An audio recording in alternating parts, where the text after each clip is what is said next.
Ei, gente! Ei, ei, boa noite, boa noite. Que bom estar com vocês novamente aqui nesta formação. Hoje, dia 18/8 de 2026, um espaço exclusivo para vocês, alfabetizadores. Evidentemente, pode ter algum ou outro aqui também, que porque vocês trabalham com uma rotatividade, então eu sei que alguns acabam entrando também aqui. Então, seja muito bem-vindo, seja muito bem-vinda. É um prazer estar aqui nessa segunda noite de formação com vocês, com esta temática de alfabetização. Mas, primeiramente, antes de qualquer coisa, eu quero agradecer imensamente o empenho de vocês, o compromisso, a participação na semana passada. Percebi que vocês foram assistindo no decorrer da semana, a correria está muita, e a gente entendeu que gravado fica melhor por conta disso, né? Então, parabéns aí para vocês que estão estudando à noite, trabalhando de dia e tá aqui ainda buscando essas informações, né? O objetivo maior aqui é alinhar a comunicação sobre essa educação no momento. Então, assim, o que a gente mais deseja é que, considerando que esta formação nós teremos 8 encontros virtuais, nós teremos em algum momento o presencial ali para a gente conversar entre nós, ou até o ao vivo aqui também, né? Nós vamos organizar logo, logo. No entanto, esse momento de nós estarmos aqui nesse assíncrono serão 8 temas, né? Oito títulos durante 8 terças-feiras. E ressaltando que, se você também quiser fazer o da inclusão, por exemplo, que certamente vocês têm alguns alunos que demandam desta atenção maior, nós estamos fazendo toda quarta-feira. Então, se você deseja fazer outro, você pode fazer, desde que você vá lá naquele Google Form que você recebeu, ou então está aqui no comentário se você ainda não recebeu, que você faz a sua inscrição para você receber o seu certificado, tá bom? Lembrando que eu estou querendo fazer esses avisos aqui no início, porque o certificado é só lá no final do ano, né? Lá em outubro, porque tem muita gente perguntando: tem um certificado para cada semana? Não tem, é um certificado para o total, tá? A gente vai somando ali. Se você fez a inscrição, a gente está acompanhando aqui a sua participação pelo e-mail. Se você está fazendo no grupão lá na escola, tem a lista de presença lá da escola. Enfim, comprovar que vocês estão aqui, não vai faltar oportunidade da gente fazer isso, né? Mas porque aqui a gente quer mesmo, o que a gente deseja mesmo é o compromisso de vocês aqui estudando com a gente esses temas. Então, esses recadinhos a gente não pode deixar de dizer. Dizer que usem os comentários, assim, é muito interessante vocês aqui no comentário, eu consigo ver depois, né, porque a hora que passa tudo, às vezes eu estou aqui e estou ao mesmo tempo em algum lugar ao vivo aqui, presencial, e aí fica essa gravação aqui para vocês, mas a gente acompanha aí todos os comentários de vocês, tanto no chat, e se você está assistindo depois, você que é do futuro, você pode colocar no comentário aqui embaixo que a gente acompanha também. Então aí você pode colocar as suas impressões aqui. Eu gosto muito quando vocês já chegam e já vão colocando seu nome e sua cidade, seu nome e sua cidade, para a gente ver essa interação aqui, né? E também vocês podem interagir colocando, por exemplo, a gente falou sobre neuroplasticidade. Coloca assim: fale mais sobre isso. Mas aí o isso você escreve, porque senão a gente não vai saber qual o momento que você escreveu isso, né? Então, fale mais sobre matriz, fale mais sobre neuroplasticidade, por exemplo, tá? Fale mais sobre funções executivas, pode escrever aqui, tá? Ou então o contrário: aqui nós fazemos assim, assim, assim, tá? E se você estiver achando útil, se estiver sendo bacana, faz o seguinte: chama. Ai, gente, desculpa, desculpa, desculpa, desculpa, que tá calor, tá frio, né? Então, chama a turma, porque tem algumas cidades que tá todo mundo aqui já. Tem algumas cidades que não tá todo mundo acompanhando aqui. A primeira semana foi meio assim, né? Vamos ver se nessa segunda todos os profissionais vêm. Então, convida seu colega aí para vir. Vocês sabem que aqui a gente não importa se você discordar de algo ou duvidar de algo, porque a gente ama, porque aí você pergunta para a gente e a gente pesquisa mais ou te mostra de onde a gente tirou aquilo para a gente continuar estudando, tá bom? Tem vários benefícios estar fazendo essa formação aqui. Um dos benefícios é ter a informação, né? Informação é poder, né? Isso é muito importante. O outro é saber que você não está sozinho. Então, tem algumas informações que a gente cita aqui, você acha que só acontece na sua sala de aula e realmente acontece em todos os cantos, os gargalos, né? Outro benefício é você ajudar a sua criança a se desenvolver mais rápido, em razão de algumas sugestões, alguns documentos, algumas orientações, e também receber o certificado, né? Nada mais justo que vocês receberem o certificado. Acho que falei todos os recadinhos. Tem que agradecer também, porque um tanto de gente printou aqui e me marcou. Eu amo marcação lá no Stories, porque vocês sabem que eu acho não, né? Eu considero que nós que somos influenciadores, quem é professor é que é influenciador, né? A gente formou para isso, para influenciar pessoas. Então, muitas vezes, as pessoas postam aquilo que elas não são, postam aquilo que elas não estão fazendo. Então, vocês estudando, eu achei muito bonitinho, vocês tirando o print e postando lá na rede social, me marcando. Marque a Fundação Aperam também, eles vão gostar muito, porque esta parceria aqui desta formação é da Secretaria do Município, né? Ali de Carbonita, de Capelinha, de Minas Novas, de Tamarandiba, de Veredinha, de Turmalina, de Timóteo, de Marliéria, de Jaguaraçu, com a Fundação Aperam. Então, é muito importante que quando vocês forem me marcar, ou marcar o Paulão, marca também a Fundação, que eles gostam de acompanhar esse processo aí de desenvolvimento, tá bom, turma? Então é isso, né? Dados esses recados aqui todos, estou muito feliz de estar aqui estudando com vocês mais uma noite. Lembrando que nós fazemos esse processo aqui tentando fazer numa hora no máximo, como esse instrumento que a gente diz, que é um instrumento de sala de aula invertida. A gente fala sobre esses assuntos, mas que vocês continuem estudando lá nas suas cidades, nas suas formações aí, na sala de professores, e quando a gente for pessoalmente também, a gente poder trocar essa ideia mais detalhadamente sobre determinados assuntos. Lembrando também que tem alguns slides, algumas coisas que a gente fala aqui, que a gente já, inclusive, já trabalhou pessoalmente com alguns de vocês. Então, a gente traz alguns elementos novos, novos para alguns e novos nem tanto para outros, mas nós, como diz o poeta, nós e os rios nunca somos os mesmos no outro dia, né? Nós estamos sempre mudando, o rio está sempre fluindo e a gente está sempre buscando novas formas de olhar, de entender e de trabalhar com determinados temas, então a gente está sempre trazendo algum elemento novo. Então, nesse contexto de hoje, lembrando vocês que nós não escolhemos esses temas aleatoriamente, nós escolhemos os temas que estão lá no edital do selo do CNCA, que é aquele selo que dá ouro, prata ou bronze para os municípios, porque são assuntos prioritários para contribuir na alfabetização das nossas crianças ou recomposição, e também colocando elementos que vocês solicitam da gente, né? Por exemplo, vocês colocam aqui no comentário ou falam diretamente com a gente para que a gente aumente ali determinado ou vá repetir algum determinado assunto, combinado? Até porque nós estaremos aqui até lá no mês de outubro estudando juntos. Então, hoje, o nosso foco maior é nessa temática da aprendizagem da alfabetização em língua portuguesa.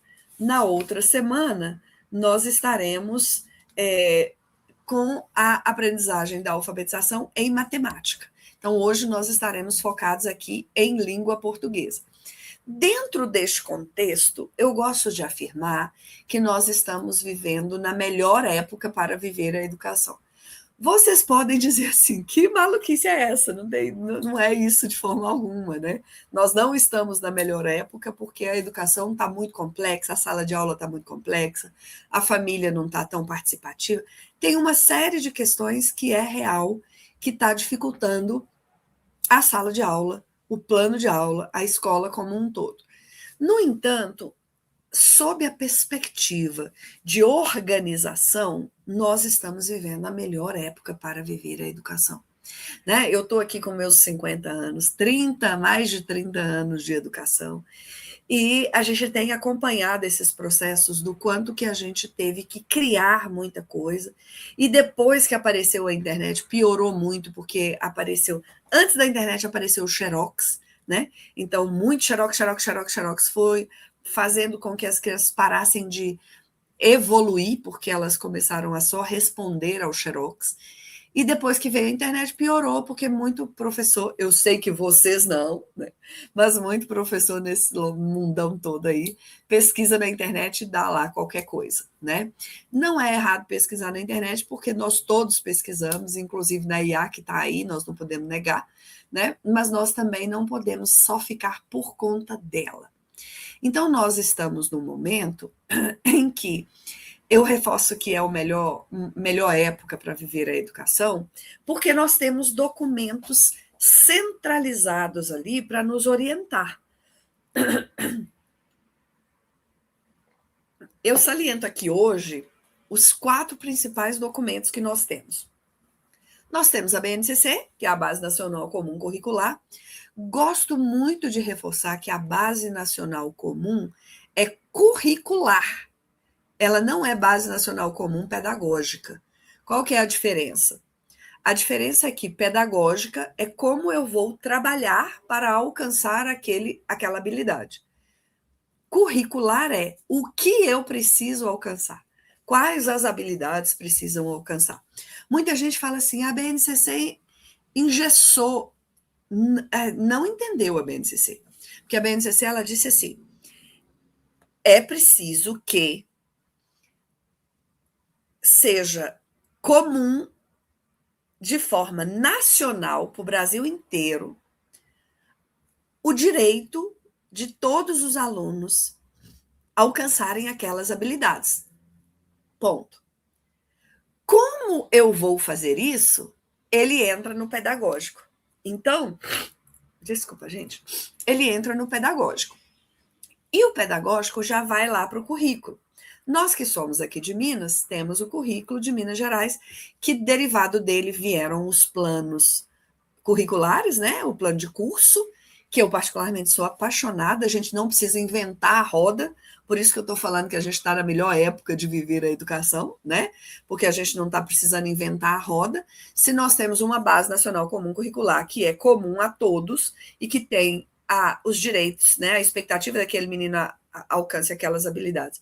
E vem um plano de curso que me orienta no primeiro, segundo e terceiro bimestre, dizendo que se eu alcançar o primeiro, ficará mais fácil de alcançar o segundo, e se alcançar o segundo, ficará mais fácil de alcançar o terceiro, já facilitou a minha vida, né?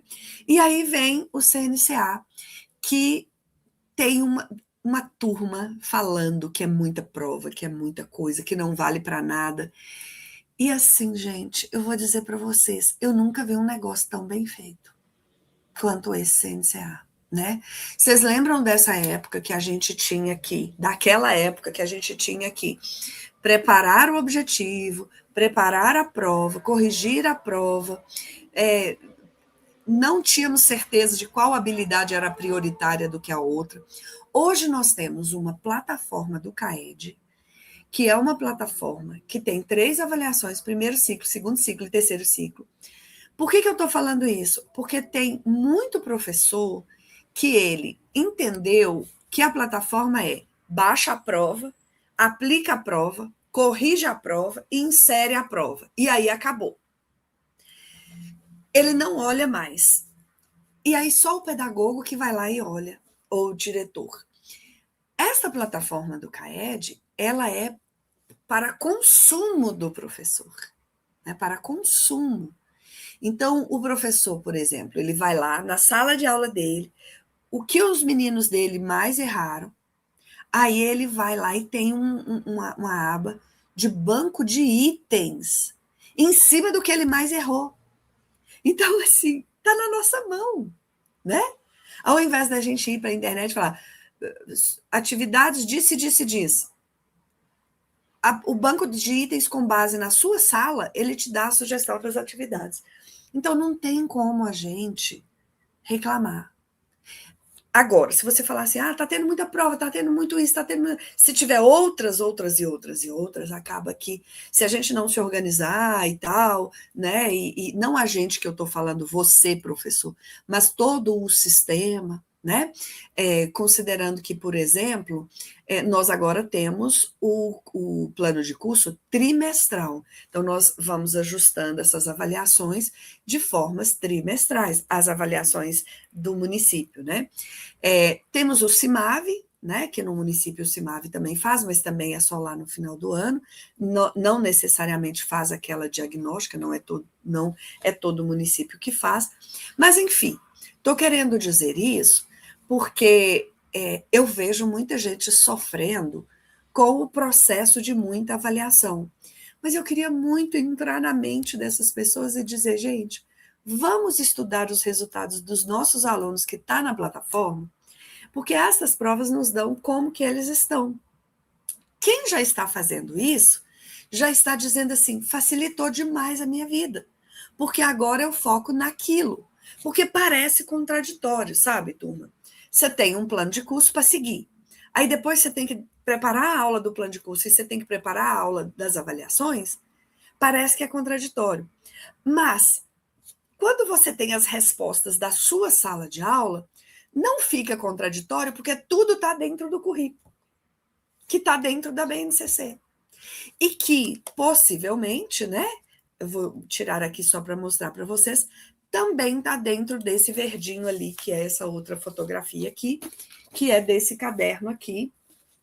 Ele é bem grossão aqui, né? Que é esse caderno aqui de documento referencial para as matrizes do INEP, né? A gente aqui vai mostrar aqui para vocês umas matrizes que foram tiradas daqui para a gente entender como que funciona o construto das matrizes. O que é construto da matriz? É aquela matriz que vai nos dizer qual é o peso de determinada habilidade que é maior lá dentro daquelas avaliações, ali, por exemplo, no segundo ano, no quinto ano, no nono ano, e por aí vai, né? Então, ele vai dar todas essas direções para a gente saber o que vai cair na prova. Aí muita gente fala assim, mas eu vou estudar só o que vai cair na prova? Não. Mas o que está na matriz é a base para que, se esse menino alcançar o que está na matriz, ele alcança o próximo. Então, esses 4 documentos, eles vão nos ajudar a direcionar o nosso trabalho para que a gente não tenha que ficar buscando muitas informações. Então, a tendência é que isso melhore para nós, né? E dentro desta melhora, que eu gosto muito de dizer, e acreditar, né? Existe uma palavra que é uma das palavras que mais aparece ali na BNCC e no currículo e nas formações, né, nas premissas, principalmente do CNCA, que vai nos falar da autonomia do professor. E eu quero fazer um parêntese bem sincero aqui com vocês, que tem gente que ainda não entendeu a palavra autonomia nesse contexto. O que é a palavra autonomia? Nós temos um currículo que é diferente de pedagógico, né? Currículo é aquele caminho que eu vou percorrer para que a criança alcance aquela habilidade ali, tem tudo definido ali para mim, né? Aquela habilidade que aquele menino precisa chegar, 1, 2, 3, 4, né? Às vezes tem até o P de progressiva, o ABC de desmembrada, né? Ou com o X, que é modificada, ou exclusiva aqui de Minas Gerais, que é MG. E o pedagógico, a autonomia pedagógica, é para alcançar esta habilidade curricular. Então, tem muita gente que achou que a autonomia tá falando autonomia, eu posso trabalhar do jeito que eu quiser, né? Você pode trabalhar do jeito que você quiser, desde que seja uma estratégia para alcançar aquela habilidade curricular. né? E essa habilidade curricular, ela é importante porque elas, aqui, por exemplo, no primeiro ano, consolidadas, elas ajudam a alcançar a do segundo, que se alcançadas no segundo, ajudam a alcançar a do terceiro.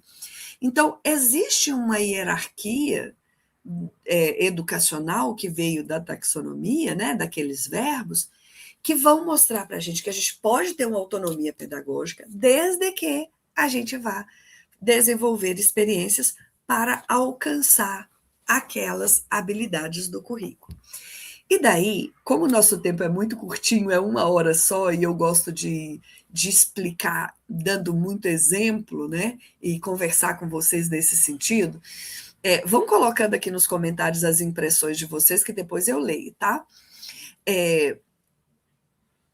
Logo quando saiu o CNCA, a apresentação do CNCA, saíram também vários documentos, né? Tem vários documentos das premissas da educação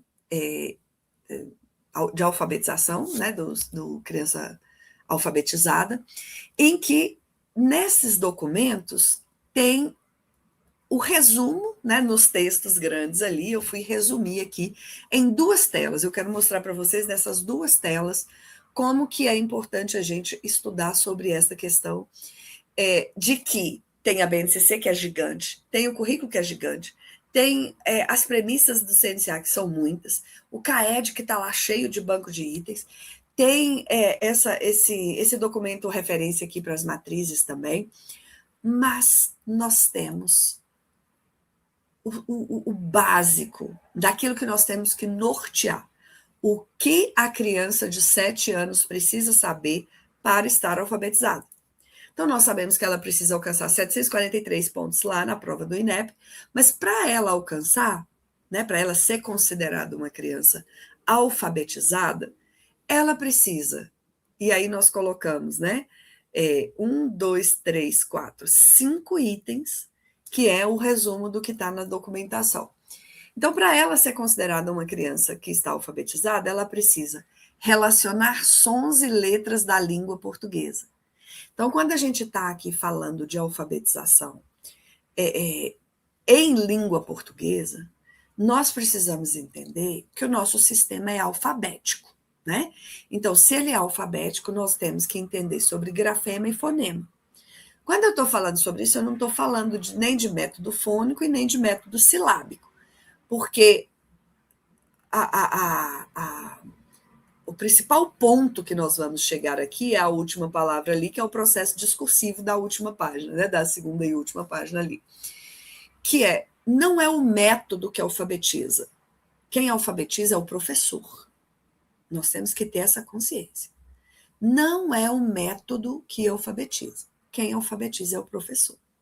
É o professor que sabe escolher qual estratégia de qual método é melhor para a sua sala de aula ou para a sua criança específica.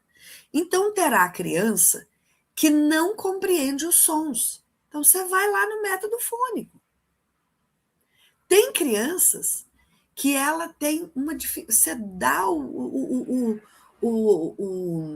alfabeto móvel, você trabalha com essa criança os sons, você trabalha o alfabeto ali na parede, você trabalha, você recorta, você desenha, você faz no arroz, você faz na farinha, você vai. E esse menino não compreende. Mas se você for lá no juntar a letrinha B com a letrinha A, com a letrinha L, com a letrinha A, ele vai formar sílabas ali. E ele vai conseguir. Então, tem gente que demoniza as sílabas e tem gente que demoniza o método fônico. Eu não gosto de demonizar nenhum. E eu também não gosto de endeusar nenhum. Por exemplo, já vi muitas vezes nessa caminhada minha aí, e até hoje eu vejo, e não é legal, aqueles plásticos, né? Aquelas banners lá. Babebi babubão, caqueque cocucão, lalelilolulão, né? Se você fica só naquilo, a criança ela não se desenvolve, ela não decodifica, ela decora, né? E por isso ela silaba muito, a hora que ela vai a, bo, la, é, azul, né? Então ela não compreende tanto. Mas tem criança que, se você não usar em algum momento o conceito de sílaba, a criança não vai aprender. Então, eu não gosto muito desse extremo de dizer assim: ah, quem alfabetiza usando sílaba, quem alfabetiza usando o silabário, a criança sai só decodificando só a letra, a junção da letra ali da consoante com a vogal, mas ela não compreende o que ela leu. Não sou dessas, porque tem algumas crianças que vai precisar disso. E só depois disso ela vai ter um letramento no processo de alfabetização, né? A mesma coisa eu falo com relação ao método fônico. Tem criança que, se você não fizer o sonzinho da letra e até falando, mostrando a boquinha para ela não vai saber mesmo. Agora, não justifica você pegar todas as crianças que têm uma dicção perfeita, que têm uma fluência maravilhosa, e você ficar na sequência de mostrar a boquinha para ela, né? Então, os extremos não funcionam. O que funciona? Ter o conceito bem definido de consciência fonológica. Porque o que é a consciência fonológica? Muitas vezes a gente pensa que a consciência fonológica é só dizer assim: a consciência fonológica é trabalhar banana, depois banana, né? Ou depois banana. Não é só isso. A consciência fonológica, antes de você trabalhar essa questão dos sons da consciência fonológica, tem a consciência pragmática, tem a consciência. Ela precisa entender uma metáfora, uma ironia, uma piada. Ela precisa dominar a metalinguística e a metacognição. A metalinguística é ela saber que, para falar sobre a língua, ela precisa usar letras, né? Ela precisa usar ali os grafemas e os fonemas para que represente a língua que ela está falando, né? Ela precisa ter a metacognição, que é aprender a aprender. A metacognição é pensar sobre o próprio pensamento. Estava semana passada em Itamarandiba mesmo, e uma professora do primeiro ano me contou, né? Que certamente está aqui, esqueci seu nome, me perdoa.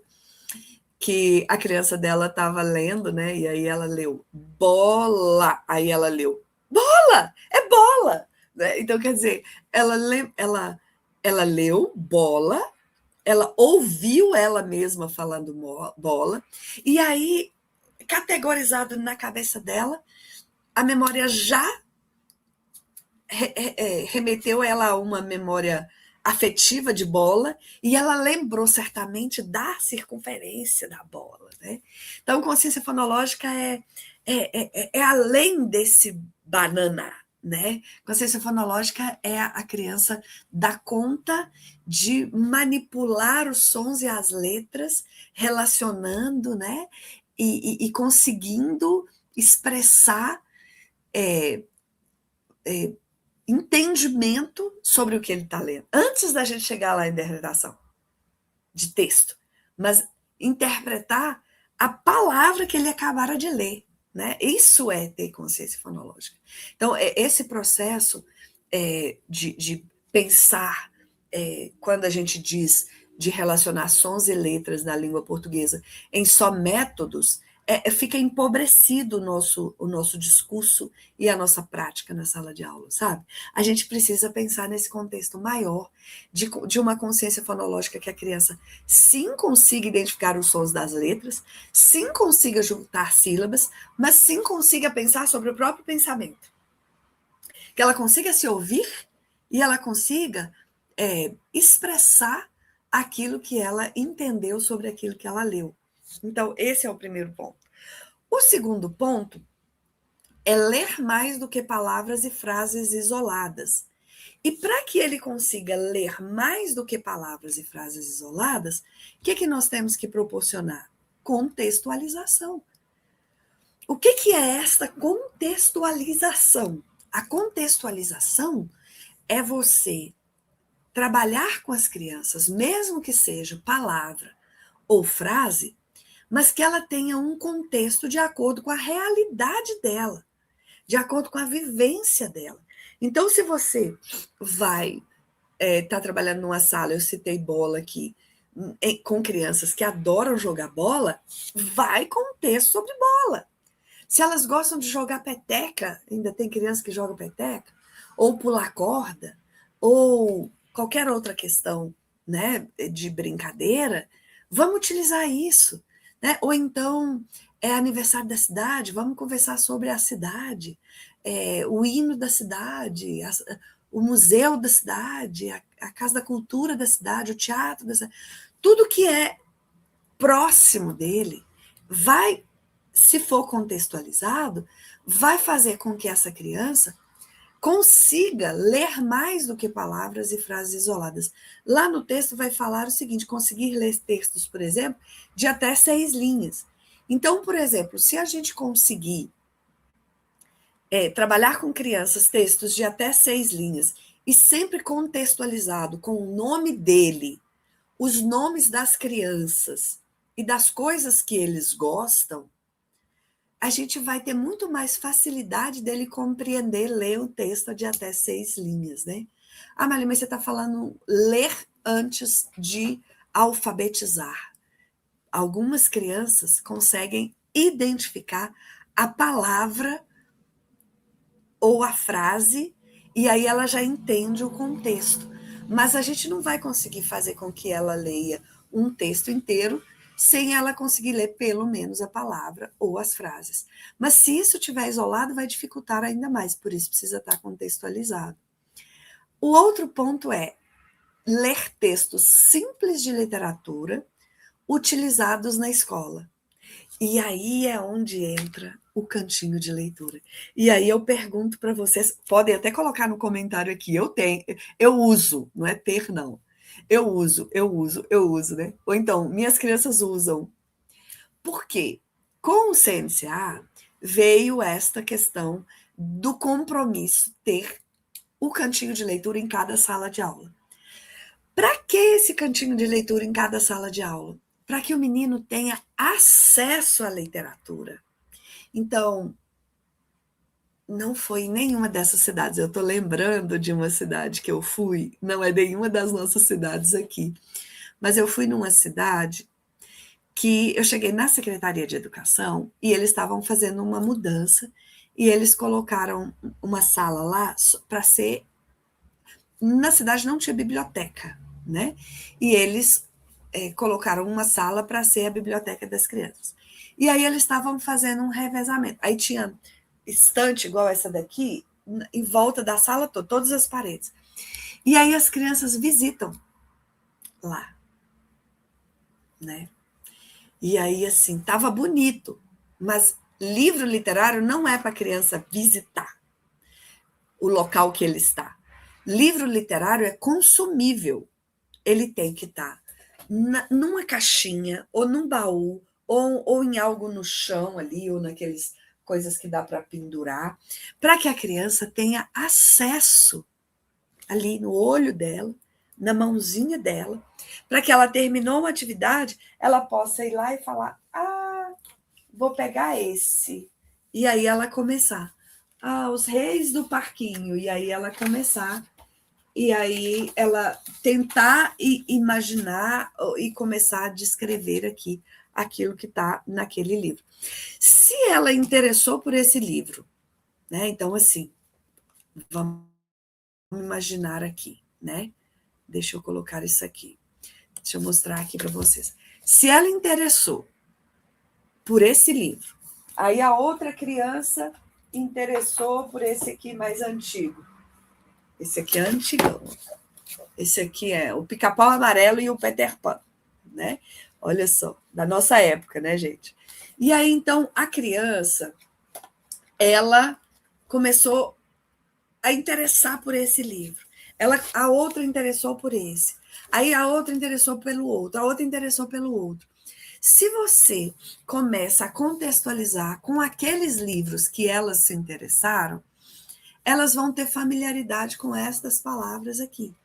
E vai ficar mais fácil dela, quando você tratar de apresentar para ela alguns textos pequenos, simples, de literatura que você já usou e que já tem no cantinho de leitura, ela vai ter mais facilidade de desenvolver.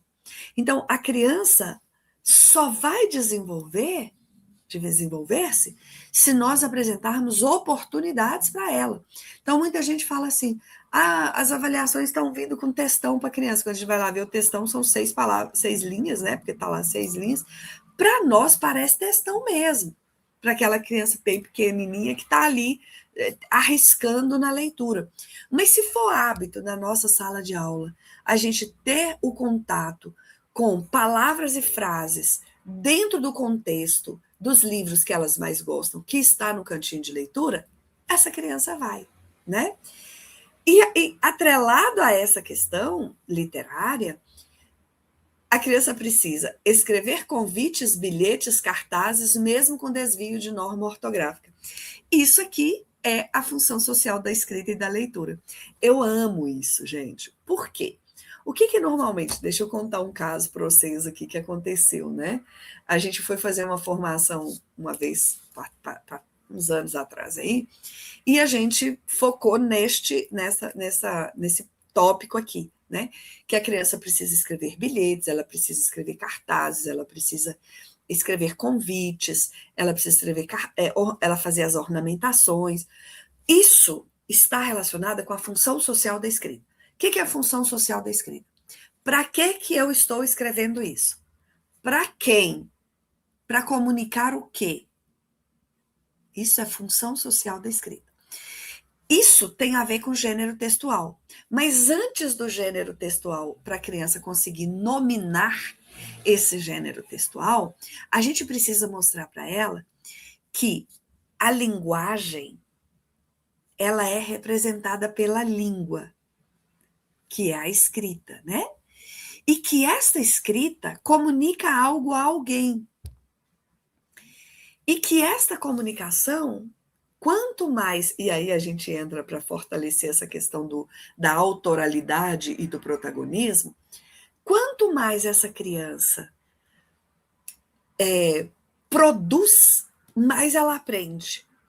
E aí, nessa cidade, a gente estava perto da festa junina, a gente falou, por exemplo, se os convites da festa junina, se os cartazes da festa junina, se a ornamentação da festa junina forem feitas pelas próprias crianças, com a intencionalidade pedagógica da função social da escrita, com a ajuda dos professores, vocês vão estar contextualizando, vocês estarão acelerando o processo de aprendizagem dessas crianças. E aí uma professora depois, que a gente veio embora, né, ela nos mandou assim, lá no Instagram até, no privado lá do Instagram. Marli, a gente tentou fazer aquilo que você fez, mas a nossa pedagoga falou que você estava maluca, porque a escola é para ensinar português e matemática, não é para ficar brincando de desenhar e escrever errado, não. Aí, gente, o coração da gente parte, porque, assim, é falta de conhecimento, né? Não é de maldade dessa pedagoga. Essa pedagoga pensa o quê? Se eu parar para escrever bilhete, se eu deixar meus alunos pararem para fazer uma ornamentação, vai perder tempo de aprender babebe bobubão, né? Sendo que a própria BNCC, o próprio currículo e o próprio CNCA vão trazer para a gente que a gente precisa contextualizar, e uma contextualização que seja de produção autoral. Analisem comigo. Depois que apareceu esse negócio de xerox, que apareceu esse negócio de impressão digital, impressora, que apareceu esse negócio de internet, que apareceu fazer banner, que fica barato, de papel ou de plástico, de lona. As crianças não estão vendo mais as letras nossas, não? Vocês já perceberam? A gente entrega até o cabeçalho, por exemplo. A criança você vai entregar uma folha para ela fazer um desenho livre. Ao invés da gente ir lá no quadro e escrever desenho, se for aqui, se for vocês antes da letra cursiva, né? Desenho, DESENHOLIVRE, né? Desenho livre. E a criança vê você escrevendo desenho livre. Mesmo que sua letra for feia, quanto mais feia, melhor, porque aí ele vai entender, né, que são duas coisas que eu estou falando muito sérias aqui. A criança que só vê letra bonita, só letra perfeita, ela não tem coragem de arriscar escrever, né? Porque tudo é sempre perfeito e a dela é feia, tremida, uma grande, outra pequena, então ela não tem coragem de arriscar. Mas a criança que vê você escrevendo no quadro, ela vê uma letra, né? Então ela se sente mais estimulada a escrever também. Esse é um ponto. E o outro ponto é que se a gente dá tudo impresso, xerocado, igual eu estou dizendo para vocês, às vezes a folha está lá, desenho livre, xeroca, desenho livre, sabe? Podia ter dado uma folha em branco e fala com a criança, desenho livre, né? Então, assim, são umas coisas que aí, quando é na época do meio ambiente, a gente fala, tem que economizar água, mas a gente está gastando papel, está gastando árvore, está gastando tudo, né? Então, são várias camadas nesse assunto. Mas a principal é essa que eu vou voltar aqui, que é função social da escrita e da leitura. Então, quando você está escrevendo bilhete, quando você está escrevendo convite, cartazes, ornamentando, mesmo que tenha com algum erro, você está ensinando a função social da escrita e da leitura para as crianças. Escrever para quê, para quem, para quando, comunicando o quê. Isso é a função social da escrita. A gente precisa compreender que é a função social da escrita. Lembrando que quando ele coloca aqui, mesmo com desvios da norma ortográfica, é que lá na educação infantil, nós estamos trabalhando escrita espontânea. Aqui no primeiro e no segundo ano, nós estamos trabalhando alfabetização. A criança com as hipóteses da escrita dela. E no terceiro, quarto e quinto é que nós já vamos olhar a questão da ortografização. Porque aqui no primeiro e no segundo ano, as crianças elas estarão ainda nos processos de desenvolvimento das hipóteses da escrita. Então, nós temos que considerar que, às vezes, ela escreve pá, ela escreve o P, ou então ela escreve o A, A, e é panela, né? Então, tá errado. Ou então ela escreve hoje sem H. Tá errado. Mas, para nós, tá errado. Mas para ela está com alguns desvios da norma ortográfica que ela ainda está no processo de desenvolvimento. A gente não vai deixar, a gente vai ensinar, evidentemente, mas quando está dizendo aqui de compreensão da função social da escrita e da leitura, é ela saber para que serve aquilo. E se a gente não fizer, ela nunca vai saber, né? E por último ali, entender tirinhas e histórias em quadrinhos, que aí entra a interpretação e o raciocínio.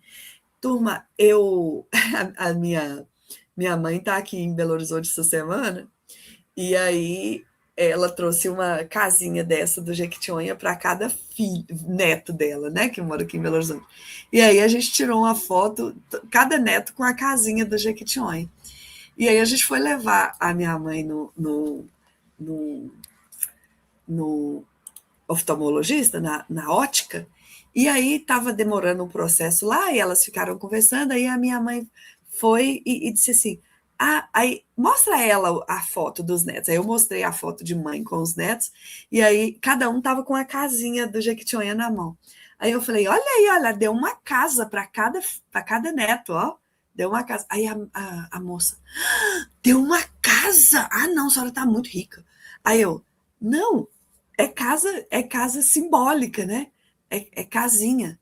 Aí ela, né? Porque ela não ia dar o dinheiro ali. A moça estava acreditando que a avó deu uma casa para os 7 netos dela. E eu fiquei assim, sabe assim? Eu falei, será que ela está brincando ou não, né? Mas ela ficou assim chocada quando eu falei, não, você não está entendendo, é uma brincadeira, porque lá no Jequitinhonha a gente gosta muito dessa lembrança, dessa casinha e tal, e tal, e tal. Aí ela ficou meio assim, impactada, né? Então, assim, é o que eu disse lá da consciência fonológica. A consciência fonológica precisa de uma consciência pragmática, que é de entender aquilo que está sendo falado, se é uma metáfora, se não é, se é uma piada, se é um. Sabe? E a gente só consegue fazer isso, gente, conversando, brincando, levando uma tirinha para perguntar o que ele entendeu daquela tirinha, histórias em quadrinho, se essa criança. Estou procurando um livro novo aqui de histórias em quadrinhos, mas já está no carro para viajar, que é um livro de A Geração Incrível, que é do Jonathan Haidt também, que ele fez um livro para jovem só de história em quadrinho. Sensacional. Então, nós estamos precisando trabalhar desde a infância, já que não está tendo história em quadrinho, o livro da Mônica, Cebolinha, que a gente lia muito na infância, trazer essas estratégias para dentro da sala de aula, para que as crianças tenham interpretação e raciocínio. Então, estes são os 5 pontos que a criança precisa ter para aprender alfabetização, para estar alfabetizada. Nós vamos destrinchar isso aqui mais, tá? Durante as nossas aulas aqui, das terças-feiras, mas eu quis trazer todas junto para a gente entender o processo todo e depois ir destrinchando, tá? E aí, se lá é o que ela precisa aprender, aqui são as palavras centrais do compromisso criança alfabetizada para que a criança aprenda ludicidade, afetividade, intencionalidade pedagógica, multidimensionalidade e processo discursivo. O que é isso rapidamente? Ludicidade, brincadeiras, brinquedo, dinâmicas, jogos, imaginação, fantasia, psicomotricidade. Turma, lembrem-se sempre, a educação infantil não tem criança. A educação infantil tem bebês, crianças bem pequenas e crianças pequenas. Quem tem criança é o ensino fundamental. Então, a gente precisa parar de pensar que ludicidade é só lá na educação infantil. Ludicidade, e é interessante a palavra, né? Dar luz, né? Não é só a questão do lúdico, do brinquedo, do brincar, né? A brincadeira, o brinquedo, ela dá luz àquele conhecimento, sabe? Quando você faz uma dinâmica, a pessoa, né? A gente, jogos, às vezes as crianças têm dificuldade com determinado assunto, você dá um joguinho para ela, né? Por exemplo, vamos fazer um joguinho. Vamos pegar a palavra boneca. E a palavra boneca, quais palavras tem dentro da palavra boneca? Então tem boné, se eu tirar o K. Se eu tirar o né, fica boca. Se eu pegar o K e levar para lá, antes do bó vai ficar cabo, e por aí vai. Né? Se eu manipular essas letras e essas sílabas, eu vou formando várias palavras. Então, nesse jogo de brincadeira, de imaginação, de fantasia, a criança vai aprender com muito mais facilidade. Então, a psicomotricidade lembra do cérebro? Para ele aprender aqui, a parte mais central aqui, que é abstrata, ele precisa do afeto, ele precisa do motor e ele precisa ver. Então, na brincadeira, a gente alcança todas essas regiões do cérebro. A afetividade, que está presente nas competências gerais da BNCC e na taxonomia de Bloom, lembra? Cognitivo, afetivo e psicomotor. Então, teve uma época que disseram assim, se eu abraçar a criança dá um conflito pedagógico. Não existe de conflito pedagógico. Alguém colocou isso e foi reverberando. Não, a criança precisa de abraço, a criança precisa de afeto, a criança precisa de rir, ela precisa de se sentir amada. E a afetividade, ela é importante para o desenvolvimento.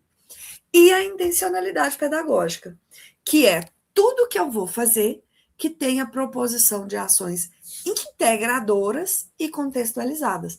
Por isso que a gente aqui pela Fundação Aperam, a gente atua com vocês pelo projeto integrador, que é a gente tentar fazer com que todos vocês compreendam que quanto mais você contextualiza, o contexto contextualiza o contexto, ficou feio, né? Mas quanto mais você traz para dentro da sua sala de aula, com intencionalidade pedagógica, o contexto do território que as crianças vivem, que vocês vivem, mais essa criança vai aprender com mais facilidade. Até porque nós temos que considerar a multidimensionalidade. Desculpa, gente. O que é essa multidimensionalidade? É a formação integral do sujeito. Então, tem criança que é mais sinestésica, ela pega mais, abraça mais, corre mais atrás. Tem criança que ela é mais espiritual, ela não fala, ela é mais quietinha. Tem criança que é mais emotiva, ela chora, ela grita, né? Tem criança que ela é mais falante, né? Ela vai falar mais.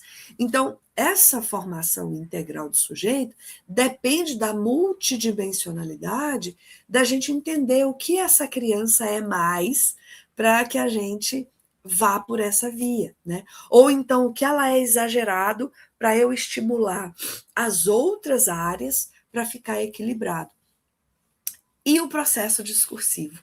O processo discursivo, ele é um conceito extremamente maravilhoso, porque ele sai da guerra dos métodos, né? Porque o método fônico vai dizer que ele é o melhor, o método global vai falar que é o melhor, o método silábico vai falar que é o melhor. E o CNCA, ele traz o conceito de processo discursivo. O que é o processo discursivo? O processo discursivo é quando a linguagem ganha um sentido real na comunicação. Quando a gente fala da contextualização, né, de trazer para a realidade do município, o processo discursivo é quando a linguagem consegue envolver quem está falando, quem está ouvindo, o momento que está acontecendo, a sociedade que está ali pertencente ao processo, o território onde ele está inserido. O processo discursivo, ele não apenas troca as palavras, sabe? Pega uma sílaba e mexe no som e na letra para formar a palavra. Mas ele envolve a construção do significado entre as pessoas. Então, o processo discursivo ele é dinâmico, ele é transversal, ele é dialógico, ele vai mais do que as letras e os sons. É até por isso que a gente colocou como programa de educação psicossocial motora alfabetizadora nosso esse tema. Né? Às vezes a gente pensa só na alfabetizadora, mas quando a gente entende o processo discursivo, a gente entende que nessa logo, por exemplo, tem a sociedade, né, ali no social, tem o emocional, que é como ele se expressa, tem ali o motor, que como as formas corporais que ele vai se desenvolver para ele aprender. Então, quando a gente compreende o conceito de processo discursivo, a gente vai conversar mais. Por exemplo, quando eu estou aqui com vocês nessas aulas, certamente vocês, quando estão com seus alunos, vocês também têm certas angústias, né, no processo formativo. Eu também tenho os meus, sabe, turma? Por quê? Como que é a minha metodologia de trabalho? A minha metodologia de trabalho, ela é focada na homologia de processos, que a professora Guiomar Namo de Mello traz para nós num conceito muito bacana, né, lá dentro dos conceitos da BNCC, que é: se eu quero que vocês conversem com as suas crianças, eu estou aqui conversando com vocês. Então, eu não tenho coragem de chegar para vocês e dizer assim: o que você está fazendo está errado. Você tem que fazer assim, assim, assado. Porque é você que está dentro da sua sala de aula e conhece o seu aluno. Então, eu estou partindo do princípio que essa conversa que nós estamos tendo te abre a mente para alguns conceitos e que este conceito de processo discursivo, ele é o que mais explica a melhor forma de tranquilizar a mente de como nós vamos alfabetizar nossas crianças, que é quanto mais eu converso com elas sobre determinados assuntos, mais elas aprendem. Então, se eu quero ensinar a palavra bola, eu devo brincar com a bola, eu devo mostrar a bola, eu devo demonstrar que eu gosto de bola. E eu quero fazer isso com vocês também, né? Se tivesse assim, dessa noite de hoje, o que você não pode esquecer? O conceito processo discursivo. Processo discursivo vai te fazer entender que a alfabetização por meio do processo discursivo é você dar sentido à linguagem na vida real da sua sala de aula. É você engajar as crianças com o que ela está falando, com você que está ouvindo, com a sua sala de aula, com a sua escola, com a sua sociedade, no território que vocês estão envolvidos, né, que vocês estão lá vivenciando, e que esse processo dialógico, que esse processo dinâmico de construção, elas vão aprender. Então, eu acho que eu conversando com você aqui, eu acho que você está gravando essas palavras, sabe? E aí, num determinado momento que a gente trouxer uma prática, você vai saber que eu estou trazendo uma prática que corrobora com esse sentido, né?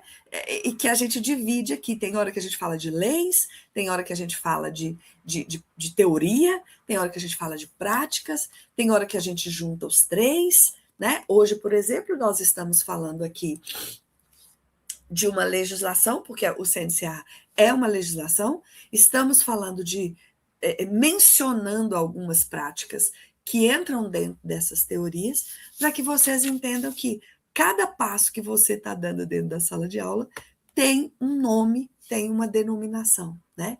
E que esta denominação pode ter certeza que ela está nesse contexto do processo discursivo, que é quando você está conversando com eles, você está mostrando que a linguagem ela é o ponto de partida para que ela domine a língua. E aqui, para concluir, por que a gente está focando em palavras? Esse aqui é um estudo da OCDE que ela mostrou há algum tempo atrás, foi até antes do CNCA, foi logo ali na pandemia. Essa tela é uma tela de uma pesquisa que foi feita em vários países ricos e países menos desenvolvidos. Países desenvolvidos e países em desenvolvimento, né? Que é assim que se chama. Não país rico e país pobre. Nós, por exemplo, somos país em desenvolvimento. Então, nos países mais desenvolvidos, da quantidade de palavras que foram apresentadas para as crianças, vocês percebem que só 2 elas não conseguiram ler. Tem aqui 1, 2, 3, 4 colunas. Só a última da primeira coluna e a última da última coluna, tá vendo? As crianças não conseguiram ler.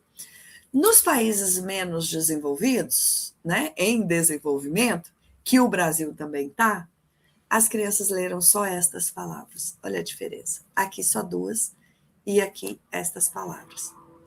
Então, é um abismo, né, turma? É um abismo.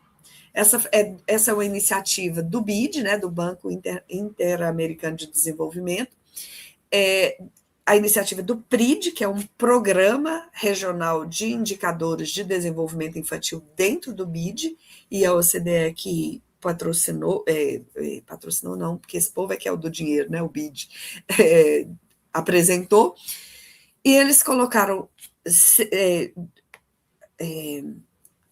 conclusão dessa pesquisa, que crianças que cresceram em um ambiente enriquecedor mostram 8 meses a mais de desenvolvimento cognitivo e 13 meses a mais em habilidade de linguagem.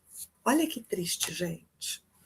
Bom para eles que cresceram em um ambiente enriquecedor, mas ruim para nosso país, que as crianças têm essa dificuldade nas habilidades da linguagem e no desenvolvimento cognitivo, porque basicamente as famílias deixam para que as escolas façam tudo, toda a parte, né? Que é metade deveria ser lá na escola, na casa dele, e metade aqui na escola. Então, com base nesses dados e com base nesse passo a passo ali, né, do que a criança precisa saber para ser alfabetizada aos 7 anos, não restam dúvidas que para alfabetizar, o foco está na leitura. O foco está na apresentação da linguagem para a criança, da conversa, da escuta, e principalmente por meio dos livros literários, do cantinho de leitura, do processo discursivo, que é eu falo, você escuta, você pergunta, eu te respondo, eu te pergunto, você me responde, e por aí a gente vai. 1 hora passou tão rapidinho, que bom que deu tempo de fazer tudo em 1 hora. Fico muito feliz de ter estudado um pouco mais com vocês. No próximo, nós estaremos aqui para fazer um compilado geral sobre a matemática, e nos próximos a gente vai ter mais práticas de trazer algumas coisas para mostrar aqui, algumas atividades que podem ajudar aí no dia a dia de vocês aí, de produção com as crianças. Mas lembrem-se de uma coisa: livro literário, palavra, frase e texto, né? Palavra eu trouxe essa pesquisa para mostrar que palavra é muito importante. Se ela domina uma palavra, ela consegue formular uma frase. Se ela formula uma frase, ela consegue ler textos mais, mais simples, né? E afeto. Nossas crianças precisam de afeto para aprender. E brincar, né, meu povo? Porque se a criança não brincar, ela não se desenvolve. Turma, vamos ficando por aqui, então. Gratidão pela companhia, por essa noite de estudo. Coloca aí se foi positivo para vocês. Convide alguém que ainda não veio para vir. Passa rápido demais, 1 horinha apenas. Se printar, lembra de me marcar e marcar a Fundação Aperan também, porque a gente precisa mostrar para a sociedade que nós estamos estudando numa terça-feira à noite, depois de ter trabalhado de manhã e à tarde, muitos de vocês dobram, né? E isso aqui é influenciar, isso aqui é amar a educação e amar o que faz, e a gente precisa mostrar, né? Porque as pessoas... Esses dias eu li um negócio tão interessante, dizendo assim, pessoas que sabem muito menos do que você está falando, e você que sabe muito está aí caladinho, né? Não que a gente vai disputar, mas a gente também precisa influenciar pessoas a gostarem de estudar feito a gente gosta. Beijo! Com Deus, até terça que vem.